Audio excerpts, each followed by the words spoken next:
I've got a question for you. Has anybody here ever been pegged by their sister-in-law? Pegged? Pegged. Fucked. Now you can say fucked. Not fantastic. I just feel like she would want to do it in her sort of shrewish, I'm dominating you kind of way.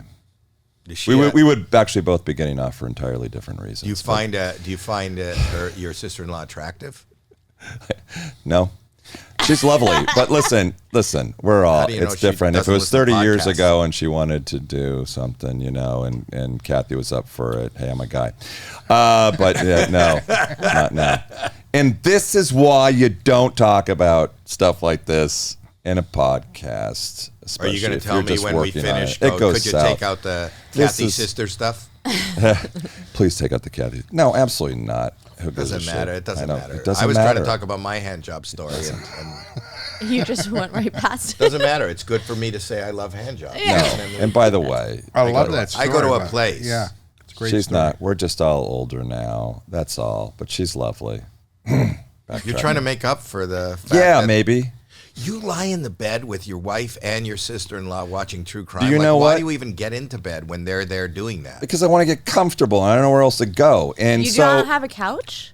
Yeah, we have a couch, but that's my fucking bed, Jacqueline. So move over. I'm not gonna lay there. Snapped. Oh, you better believe. And check this shit out. Mm-hmm.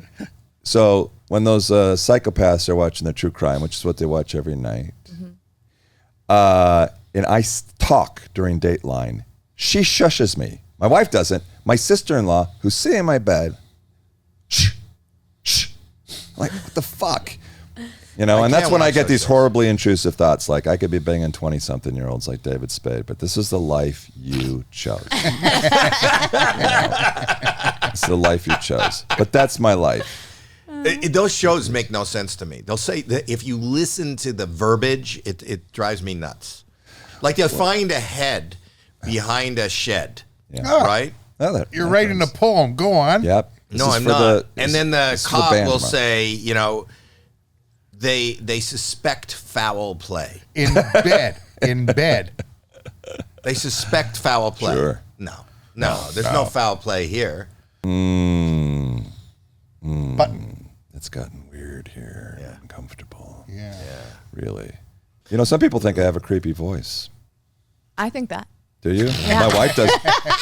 Do you know that when my wife when my wife and I make love, I'm not even allowed to talk because it creeps her out when I say things like, I'm going to kill you, right? So I just keep my mouth shut. You're not allowed to say that? I'm not allowed. She's just like, that's creepy. She's weird. She's been watching too much. Oh, yeah. Crime. Come down this road with me.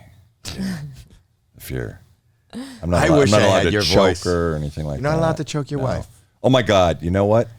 That was like a thing, and I just gently put my hand there one time, and the look in her eyes was, "Fuck you!" She's like, "I'm like, no, we're experimenting," because it just seemed to get kind of normal. That's it. Was that your wife or your sister-in-law? They're both. It's dark. It's your room. You're in your bed. Yeah. At what point does the sister-in-law, does she leave at the end? Would you ever climb in bed with your sister-in-law and mom? No. I'm not.